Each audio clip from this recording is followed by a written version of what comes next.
जब भी लाइफ में सेकेंड चांस मिले ना, उसे कभी खोना मत। ये एग्जाम मेरे ले लिया इसलिए इंपॉर्टेंट है, मुझे प्रूफ करना है कि मैं कर सकता हूं या कर सकता। कल मेरे हार पे हंसे थे ना, अब दिखाऊंगा कि मैं क्या चाहिए। दोबारा मौका नहीं है, मेरे लिए वरदान है। वो वाला टाइम ना तुम्हारा था और ये टाइम मेरा है। कल हारा था और आज का टाइम ना मेरा है। ईमानदारी के साथ पढ़ने का जुनून है ना, तो आ जाओ। रिजल्ट को ना कागज के टुकड़े समझने वाले लोग ही इस पेपर को दिलाने से डरेंगे, और जिसमें ना पढ़ने की हिम्मत नहीं है, सिर्फ वही इस एग्जाम को नहीं दिलाएंगे। सिर्फ हिम्मत वाले लोग इस मैदान में उतरेंगे कि लड़ करके जुनून के साथ, मेहनत के साथ आगे बढ़ेंगे और अपने आप को प्रूफ करेंगे कि हाँ, मैं वो चीज अचीव कर सकता हूं जो मैं सोचता हूं। हेलो एवरीवन, आई होप आप सभी लोग बहुत अच्छे होंगे और उतने ही अच्छे तरीकों से आप सभी लोगों की पढ़ाई चल रही होगी। तो आप लोगों को सेकेंड एग्जाम की जो है छत्तीसगढ़ बोर्ड द्वारा द्वितीय मुख्य परीक्षा या अवसर परीक्षा का आयोजन किया जा रहा है, जिसमें आप लोगों को मैं बता चुका हूं प्रीवियस वीडियोस के माध्यम से कि इसमें फेल वाले बच्चे, पास वाले बच्चे और इवन सप्लीमेंट्री वाले जो बच्चे, सब के सब इसमें फॉर्म डाल करके अपना परसेंट बढ़ा सकते हैं। फेल वाले पास हो सकते हैं, सप्लीमेंट्री वाले पास हो सकते हैं, इस तरीके से। तो कहीं ना कहीं उन बच्चों के लिए बहुत बड़ी मौका है जिनकी सपना थी 95% स्कोर करने के लिए। तो उसी चीज की मैं कंप्लीट आपको स्ट्रेटेजी बताने वाला हूं, तो वीडियो को बहुत ध्यान से देखना और पूरी तरीका से। ये 10 मिनट है ना, 10 से 12 मिनट जो है पूरी तरीका से वर्ड्स पे ध्यान दो। मैं बोल के आ रहा हूं, चीजों को समझो, तब जाके डेफिनेटली आप जो है ये स्कोर कर सकते हो, अगर ध्यान से करोगे तब। इसलिए ध्यान दो एकदम कांस्टेंट होकर। तो देखो, एक चीज याद रखना, लाइफ में ना दोबारा चांस मिला है, इसका मतलब इस दोबारा चांस आपके लिए बहुत बड़ी चीज है। और ये दोबारा लाइफ में ना दोबारा चांस हर किसी को नहीं मिलता, और आपको मिला है ना, तो उसको आपको अपना बेस्ट बनाना पड़ेगा। कल जो भी हुआ था उसको रखो साइड में। कल आप फेल थे, फेल ही सही, लेकिन आज अपने आप को प्रूफ करना है ना मेरे भाई, तो इस दोबारा चांस को अपना लाइफ की बेस्ट चांस बनाना पड़ेगा। इसमें आपको ठान लेना है कि मुझे करना है, मतलब करना है। ये चांस ना, ये मौका ना चौका लगाने वाली है, ये मौका चौका लगाने वाली है, और इसमें मुझे खुद को भी तो प्रूफ करना है। जो लोग मेरे हार पे हंसे थे ना उस दिन, उसको भी तो दिखाना है कि हाँ, मैं कर सकता हूं, कर सकती हूं। वो तो चेकिंग प्रोसेस की वजह से या कुछ रीजन की वजह से मेरा मार्क्स कम आया था। अब देखो कैसे मेरा मार्क्स कम आता है, मैं भी देखता हूं। इस बार ना वो चीजें करके दिखाऊंगा जो आप लोग उम्मीद भी नहीं कर रहे हैं।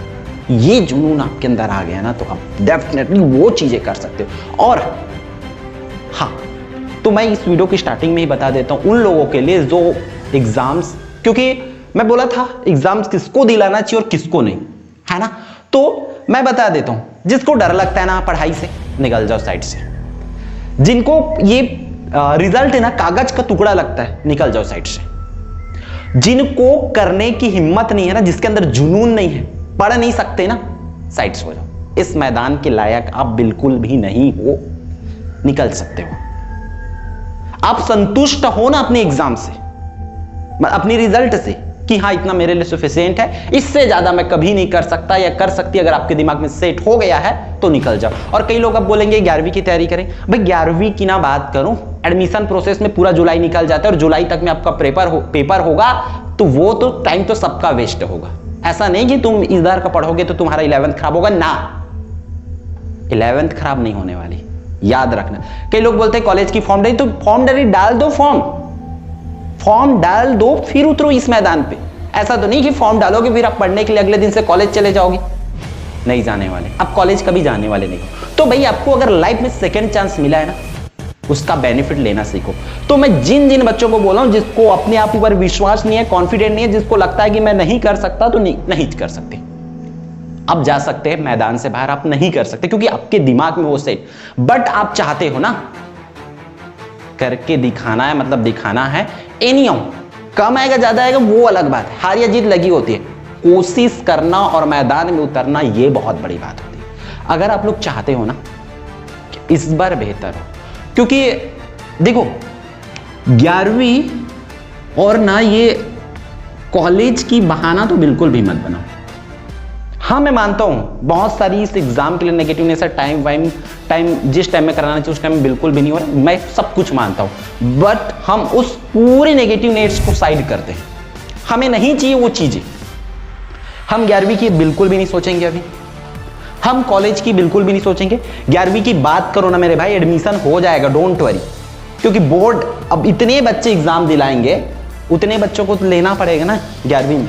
और 11वीं में 15 अगस्त तक एडमिशन चलती है, 15 अगस्त तक एडमिशन हो सकती है। तो वैसे भी आपका एग्जाम खत्म होगा, फिर आप पुराने रिजल्ट से एडमिशन ले सकते हो, आपका अस्थायी एडमिशन हो जाएगा, डोंट वरी, और वो पुराने रिजल्ट से एडमिशन हो जाएगा।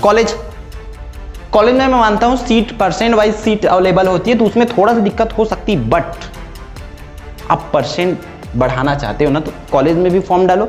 कॉलेज का तो तुरंत पढ़ोगे नहीं ना, तो आप यहां पर करो, ठीक है। तो ये कॉलेज का और 11वीं वाला डाउट पूरी तरीके से आपका क्लियर। इसको अब आपको एकदम साइड में रख के मैदान में उतरना है। अब देखो एग्जाम ना क्यों दिलाना जरूरी पता है, फायदा क्या है इस एग्जाम दिलाने का? क्योंकि एक चीज है ना, क्या रिजल्ट, वो बहुत बड़ी दिमाग में घर कर जाती है। हमने ऐसे बच्चों को देखे जो दिन रात एक करके पढ़े, दिन रात कितनी भी तबीयत खराब हो, इतनी मेहनत किए हैं इस मार्क्स के लिए, लेकिन कुछ रीजन की वजह से, मैं नहीं बोल सकता कि रीजन क्या है, कुछ रीजन की वजह से उसकी परसेंट डाउन हो, तो सोचो उस लड़का उस लड़की पर कितनी बीती होगी। मैं समझ सकता हूं भली भांति कि अगर बहुत ज्यादा मेहनत करो आप, हमने हर चीज छोड़ करके पूरा सिर्फ और सिर्फ पढ़ाई पे दिए, उसके बाद ना अगर परसेंट नहीं आती तो कितना बुरा लगता है, मैं समझ सकता हूं। तो उन लोगों के लिए सुनहरा मौका है कि आप फिर से अपने आप को, क्योंकि आप जो है ना मेहनत करने के आदी हो गए, आप मेहनत कर सकते हो, तो आपको मौका चाहिए दोबारा, और मेहनत करने वालों के लिए सिर्फ मौका चाहिए, वो अपने आप को समय में प्रूफ कर सकते हैं। क्लियर? तो इन चीजों को याद रखो। तो देखो रिजल्ट के दिन ना बहुत से लोगों को निराशा हुई, बहुत से बच्चों का हमारे पास जैसे थैंक यू बोलने के लिए कॉल आता है ना, वैसे ही सर नहीं हो पाया, भैया नहीं हो पाया। बहुत से लोगों को, तो ऐसे लोगों को मैं समझाया हूं, तो उन लोगों के लिए बोल रहा हूं कि आप लोगों के पास बहुत बड़ी मौका है। ये मौका ऐसी मौका है ना कि वो दोबारा नहीं मिलने वाला। आप देखो कम आ जाती ना, तो उस चीज का डाउट बोल सकते हैं दिमाग में हमें हमेशा रहता है, अरे थोड़ा सा और पढ़े रहते, थोड़ा और होता तो क्या होता। कई लोग बोलते हैं कागज का टुकड़ा है रिजल्ट, परसेंट ला करके क्या कर लोगे? भाई जब परसेंट के मामला में फंसोगे ना मेरे भाई मेरे बहन, कि सिर्फ 1% की वजह से, 1 नंबर की वजह से कॉलेज में एडमिशन नहीं हो पाएगा, कोई जॉब में सिलेक्शन नहीं हो पाएगा ना, तब जाके देखना कि क्या होता है परसेंट। तब पता चलेगा कि आपके 0.1001 का भी क्या वैल्यू होता है ना, तब उस परसेंट का फर्क पता चलेगा। और भाई ये मौका है आपके लिए दोबारा, ये ऐसा कभी नहीं होता था। पिछले साल वाले बच्चे ना अभी भी एग्जाम दिलाना चाहते हैं, वो बोलते हैं कि मौका मिल जाए तो एक बार और दिला लेंगे ताकि वो परसेंट बढ़ जाए, क्योंकि वो कम है ना। एक बार 10th का रिजल्ट बन जाती वो हमेशा के लिए, और ये मौका आपको मिल रहा है। 12th के रिजल्ट एक बार बन गया तो हमेशा के लिए तो मिल गया है, तो आप बेहतर के लिए कोशिश करो। जिस दिन आपके अंदर ना बेस्ट से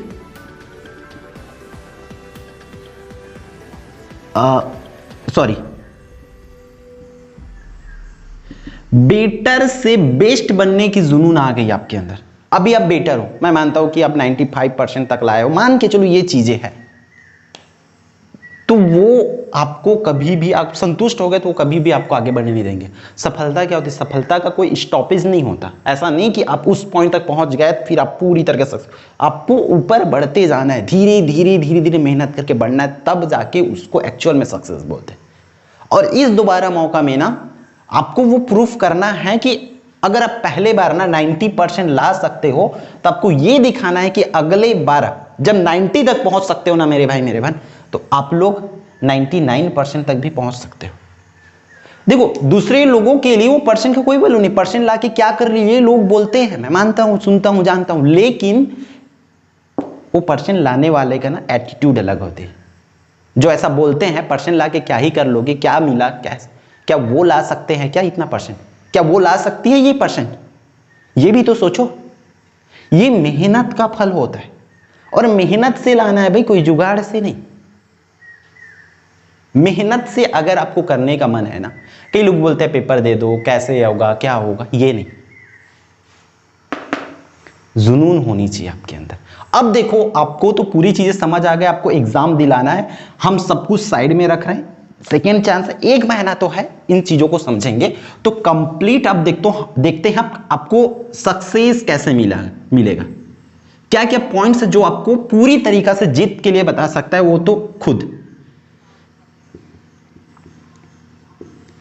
आप खुद सबसे पहले अपने आप को माइंड सेट करो कि क्यों ये 1 महीना है ना, ये 1 महीना जो है मेरे लाइफ का बेस्ट 1 महीना, क्योंकि अब इस 1 महीने में आप 2 घंटा 3 घंटा पढ़ोगे तो आपका नैया पार कभी नहीं होने वाला। अब आपको ना इस 1 महीने में फिक्स 1 महीना है, फिक्स 1 महीना है। उस 1 महीने में आपको ऑल सब्जेक्ट, अगर मान के चलो हम ऑल सब्जेक्ट वाले स्टूडेंट की पॉइंट ऑफ व्यू से बात करें, ऑल सब्जेक्ट को आपको पढ़ना है। पूरे साल भर की जो पढ़ाई है ना, उसको सिर्फ 1 महीना में पढ़ना है। और सबसे बड़ी जंग तो ये होगी कि इस 1 महीने में पढ़ के कौन कितने परसेंट लेकर आते हैं। इसका अलग से रिजल्ट आएगा ना, तब पता चलेगा, तब मजा आएगा कि क्या होता है। इस 1 महीने में पूरे सब्जेक्ट को पढ़ के लोग तो उसको 6 महीना 7 महीना 8 महीना पढ़ के लाए हैं ना, जो अभी मान के चलो कोई लेकर आए होंगे, वो तो 7 महीना 8 महीना पढ़ के आएंगे। उसको टीचर जो है पढ़ाए होंगे क्लास में, कितना सारा टेस्ट दिलाए, कितना सारी पेपर दिलाए, तब जाके उनको वो चीज मिली। और आपके पास 1 महीना है, हर दिन आपको उस 1 महीने में 24 घंटा मिलेगा। उस 24 घंटे में मैं नहीं बोलता कि आप 24 का 24 घंटे पढ़ो, लेकिन पढ़ना तो पड़ेगा। 24 घंटे नहीं, लेकिन कुछ ना कुछ तो पढ़ना पड़ेगा ना। कम से कम मिनिमम मैं बोल सकता हूं 8 से 10 घंटा आपको कंटिन्यू रेगुलर पढ़ाई करेगा। तो आप खुद ये चीज करो कि मतलब आपके अंदर जुनून लाओ कि मुझे करना है, मतलब करना है। और इस 1 महीना अपने आप को आइसोलेट कर दो, पूरी तरीका से आइसोलेट कर दो, सब चीज को साइड में रखो। मोबाइल तभी यूज करो जब आपको हमारे वीडियोस की जरूरत पड़े या किसी कॉन्सेप्ट को समझने की जरूरत पड़े, तब आप मोबाइल यूज करो। और बाकी चीजें का पूरा डिस्ट्रैक्शन से दूर रहो। पूरा 1 महीना जान लगा दो, नहीं तो जाने दो। पूरा पाने के लिए ना उसको जुनून के साथ आ जाओ। दूसरी चीज, टाइम की वैल्यू समझना पड़ेगा। अगर अभी ना आप लोग टाइम की वैल्यू नहीं समझे, प्रवेश पत्र के चक्कर में रहे, इसके चक्कर में रहे, उसके चक्कर में रहे, ये कब होगा वो कब होगा, तो आप लोग समझो आप कुछ नहीं कर सकते। आपको टाइम की वैल्यू समझना पड़ेगा। सिर्फ 1 महीना है, उस 1 महीने में ना आपको अपने आप को बेटर बनाना है। अपने मम्मी पापा के लिए फिर से आपके पास मौका है बेहतर करने के लिए। तो आप लोग टाइम की वैल्यू समझो कि ये 1 महीना में आप वो चीजें कर सकते हो जो दूसरे 6 महीने 7 महीने में नहीं कर पाए थे। और ना इस चीज की जो बोल सकता हूं घमंड बोलते हैं, घमंड बोलते हैं ना, क्या की घमंड है? अरे 1 महीना में ना 95% लाने की घमंड है, ये आप बोल पाओगे हमेशा। सिर्फ 1 महीना पढ़ के मैं 95% लाया हूं, लाई हूं, ये आप दूसरों के मुंह में बोल सकते हो, ठीक? इसलिए इस टाइम की वैल्यू को समझो। अगर ये टाइम गया, यहां 1 दिन भी आप मिस किए, तो समझो आप पूरी तरीके से आउट हो जाओगे। और सेकेंड चांस का ना वैल्यू समझो। जैसे कि कोई क्रिकेटर है, क्रिकेट खेल रहा है, सपोज दैट विराट कोहली इस तरह है, बैटिंग कर रहा है, उनकी एक बार कैच जो है छूट गई, तो दूसरे बार वो क्या करते हैं? कैच छूट गई मतलब वो क्या करते हैं? सेकेंड चांस मिल गया उनका, तो वो तो नहीं बोलते, वो तो ऐसा नहीं सोचते ना, अरे मैं कैच आउट हो जाऊंगा, अब ऐसा नहीं खेलूंगा, नहीं मारूंगा। अक्सर देखना मैच में आप लोग देखेंगे, जब भी किसी की कैच छूटती, अगले बार आके वो बेहतर शॉट लगाते, बेहतर मारने की कोशिश करते, और जब भी दोबारा मौका मिलता है ना किसी भी बल्लेबाज को, वो हमेशा बेहतर रन बनाते हैं। एक बार मौका मिल गया तो उस चीज को अपना बेस्ट बनाते हो। तो सिमिलरली आप लोग को भी यहां करना पड़ेगा। हर एक दिन की, हर एक मिनट की आपको वैल्यू समझना पड़ेगा और दिमाग में पूरी तरीके से सेट करो कि ये 1 महीना जो मेरे लाइफ की बेस्ट लाइफ टाइम जो है होने वाला है, ठीक? अब आप खुद टाइम की वैल्यू। थर्ड चीज है जो आपको जिता सकता है, वो क्या है?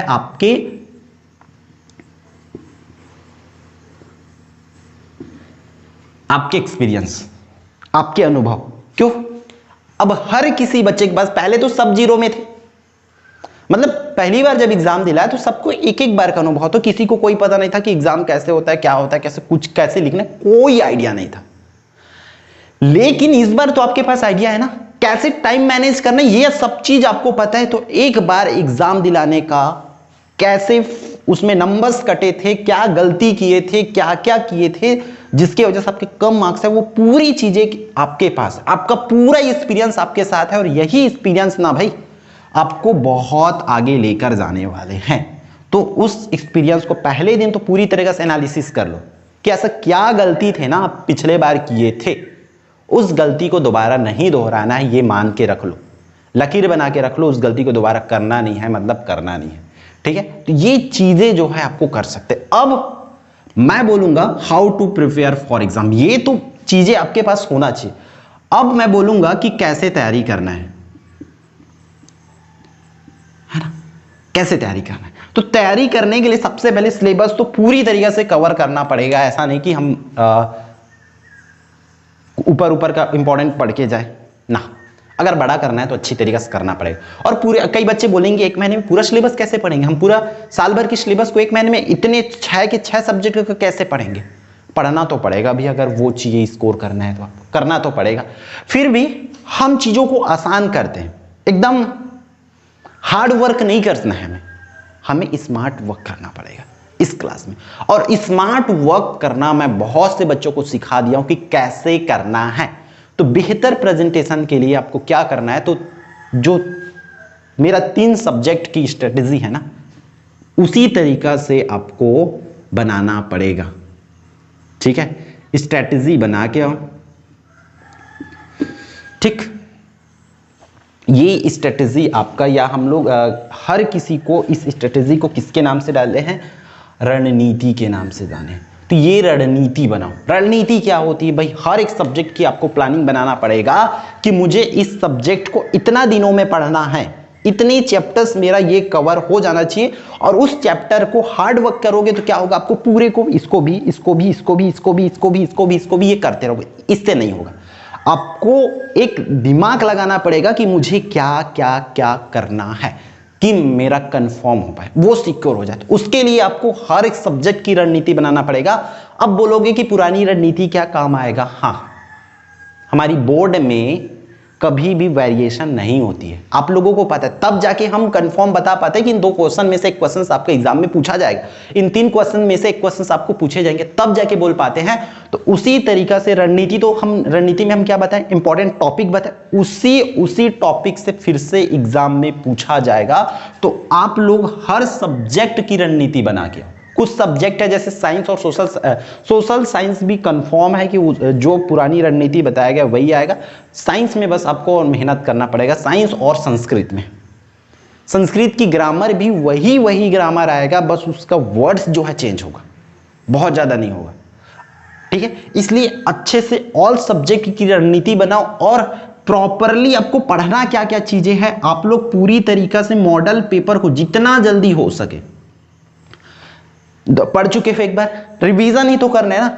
मॉडल पेपर पढ़ो और पीवाईक्यू पढ़ो। पीवाईक्यू बता दो, प्रीवियस ईयर क्वेश्चन, मतलब पिछले साल के क्वेश्चन, और करेंट वाली question, current year question, CYQ. Current year question मतलब इस साल जो पेपर हुआ है 2024 में, उसको पूरी तरीके से पढ़ लो। तो उसमें सब कई बच्चे बोलते हैं क्या पूरा का पूरा वही आएगा ना, कुछ कुछ क्वेश्चंस पूछे जा सकते हैं उसमें से, कुछ ना, छोटे मार्क्स के नहीं, एटलीस्ट बड़े मार्क्स के क्वेश्चंस उसमें से पूछे जा सकते हैं, पूछे जा सकते, जाएंगे नहीं, जा सकते हैं, इन शब्द को समझना।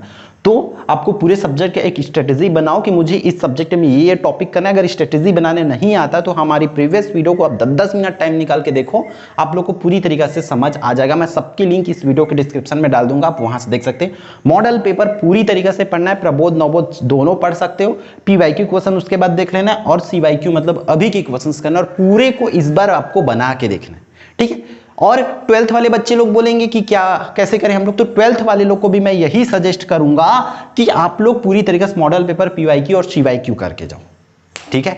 अब 12th में क्या रहती है कि केमिस्ट्री की दिक्कत रहता है बच्चों को, है ना। बोनस मार्क के चक्कर में इस बार मत रहना। बोनस मार्क 2 नंबर या 3 नंबर से ज्यादा कभी भी नहीं दे सकते बोर्ड, क्योंकि सिलेबस खा दिया। तो पढ़ने की गलती हम लोग क्या करते हैं पता है, हम सिर्फ क्वेश्चंस लेकर के क्लास 12th में नहीं जा सकते। इन वर्ड्स को समझो, क्लास 12th पढ़ रहे हो ना, आपको पूरा का पूरा कॉन्सेप्ट उठाना पड़ता है, पूरा टॉपिक को कवर करना पड़ता है। गॉस प्रमेय पढ़ रहे हो तो गॉस प्रमेय को पूरा पढ़ो, ऐसा नहीं कि एक गॉस प्रमेय पढ़ लिए हो गया। गॉस प्रमेय के अनुप्रयोग में से पूरी कॉन्सेप्ट क्लियर करो, एवरीथिंग पढ़ के जाओ। केमिस्ट्री पढ़ रहे हो तो पूरा ठोस अवस्था पढ़ रहे हो तो पूरी ठोस अवस्था का पूरा A to Z डिटेल करके आओ। ऐसा नहीं कि ठोस अवस्था क्या है, ठोस अवस्था कितने प्रकार होते हैं, क्वेश्चन हो गया, बात खत्म, फिर उसका डिटेल आपको पता नहीं। आपको साठ की दोष वगैरह क्या होती है, फ्रैंकेल क्या होती है, ये कुछ चीजें नहीं पता तो आप फंसोगे। हम क्लास 12th में ना क्वेश्चंस लेकर के नहीं जा सकते। आप सीधा सीधा हर चैप्टर से 4 से 5 टॉपिक उठाओ, उन टॉपिक को एकदम डिटेल से पढ़ोगे। अगर क्वेश्चंस घुमा के भी दिए तो आपसे बन जाएगा, और ब्लूप्रिंट पूरी तरीके से फॉलो करो और मॉडल पेपर, PYQ यही सब चीजें करते जाओ, तब जाके आपका होगा। और जो सिलेबस है ना, CG बोर्ड के अकॉर्डिंग प्रिपेयर करो, तब जाके आपका मार्क्स कहीं ना कहीं अच्छे से आएगा। हमारा केमिस्ट्री में मार्क्स इसलिए कठिन कटता है, या बहुत से बच्चों को कठिन इसलिए लगता है कि हम उस वे पे नहीं पढ़ पाते कि जिस तरीके से केमिस्ट्री हमें पढ़ने के लिए मांगता है। हर सब्जेक्ट को अलग अलग पढ़ना होता है ना भाई। इंग्लिश की अलग प्लानिंग होती है, इंग्लिश में अलग तरीके से पढ़ा जाता है, हिंदी में अलग तरीके से पढ़ा जाता है, संस्कृत में अलग तरीके से पढ़ा जाता है। तो वैसे ही केमिस्ट्री भी अपना अलग तरीका मांगती है कि बच्चे केमिस्ट्री चाहता है कि आप लोग मुझे निचोड़ के पढ़ो, डिटेल में पढ़ो, तो उस तरीके से पढ़ाई मांगता है। तो आपको उस तरीके का पढ़ाई करना पड़ेगा, तब जाके अच्छा परसेंटेज में आएगा। ठीक है, तो आई होप आप लोग पूरी चीजों को तो समझ गए होंगे। मेरे हिसाब से बोलना तो बहुत कुछ है, मैं इन शब्द के माध्यम से आपको समझाना चाहा हूं कि आप अभी भी कर सकते हो। पूरा का पूरा आपके ऊपर, आपके दिमाग का खेल है, आप चाहोगे तब होगा। और अभी यहां पर कोई बहाना नहीं बना सकते। अगर आपको करना है तो आ जाओ भाई, जिस जिस सब्जेक्ट को पढ़ना है पूरी तरह से रणनीति फॉलो करो, डेफिनेटली आपकी जीत फिक्स हो जाएगी।